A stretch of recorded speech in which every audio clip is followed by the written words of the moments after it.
విమర్శించే వాళ్ళ ముందు వాళ్ళ ముఖాన చెప్పు తీసుకుని పెటామని కొట్టినట్టు బతకాలి. అంతేగాని కృంగిపోయి కుమిలిపోయి వాళ్ళు అనే కొంత ఇంకొంచెం బిగుసిపోయి తట్టుకోలేదు పోతా పెందలాడి. బాగా మనుషులకి కనెక్ట్ అయ్యి ఉన్న వాళ్ళకి జరిగింది ఇది. ఖచ్చితంగా గ్యారెంటీ ఇస్తాను. ఎంత కుటుంబ సభ్యులైనా, ఎంత గొప్ప ప్రేమ కలిగిన వాళ్ళైనా ఏదో ఒక సందర్భంలో నిన్ను గురించి అభ్యంతరపడే ఛాన్స్ ఉంది.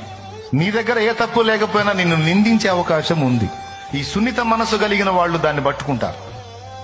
నన్నిట్టన్నారు, బతకాలి, నేనెందుకు బతకాలని. ఈ రోజు ఆత్మహత్యలలో 90% కారణం ఇదే. చెప్పేటప్పుడే నిద్రముఖం వేసుకొని వింటారు, చెప్పేటప్పుడే మైండ్ తలకాయ ఆడో పెట్టుకొని వింటారు. ఇది ఎక్కకపోతే నిజంగా చేస్తారు. అందుకే చెప్పే జాగ్రత్త మైండ్కి ఎక్కించుకోండి.